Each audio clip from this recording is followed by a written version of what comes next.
Algunas veces cuando realizamos el análisis de un objeto, nos topamos con datos o con pasos del proceso de uso que no entendemos del todo y es necesario recurrir a otra técnica que nos ayude a aclarar esas dudas. Una de estas técnicas es el análisis usuario-objeto, que sirve para analizar la interacción física entre estas dos partes.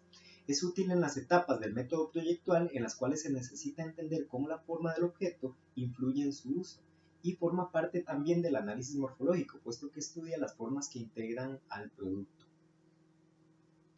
¿Cuándo se usa?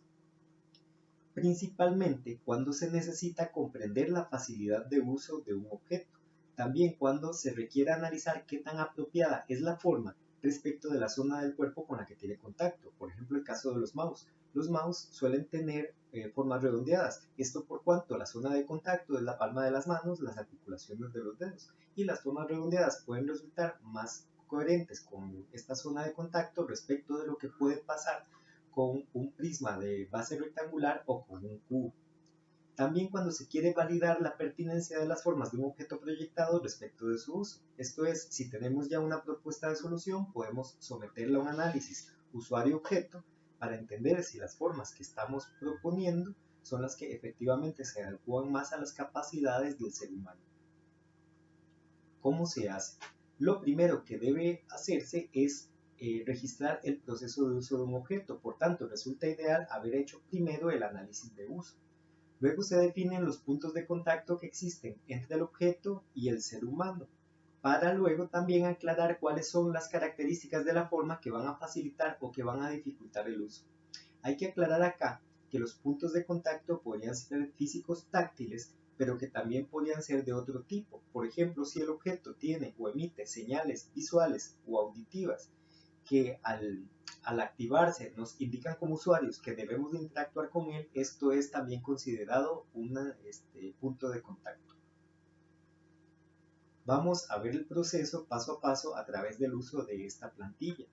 Lo primero que hay que hacer es definir el objeto de estudio, es decir, esta perspectiva o enfoque a través de lo cual vamos a filtrar los datos para realizar el análisis.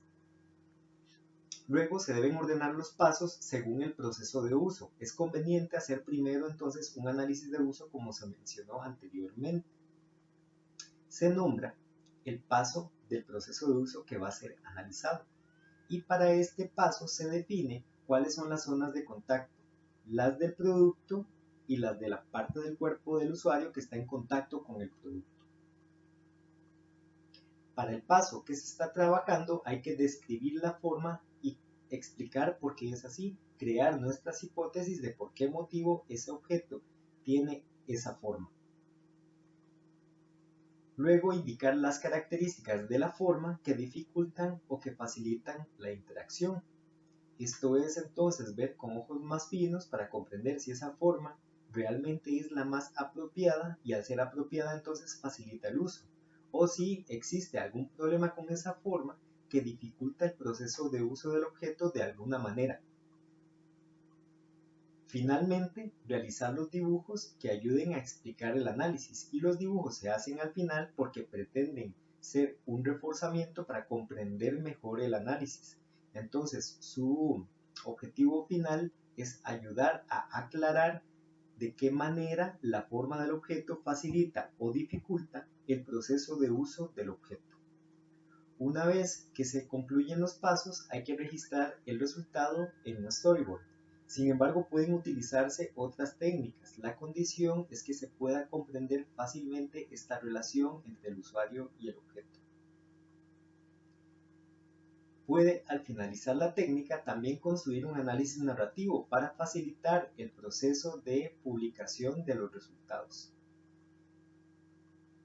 De esta manera, entonces, daríamos fin al proceso de construcción de un análisis usuario-objeto.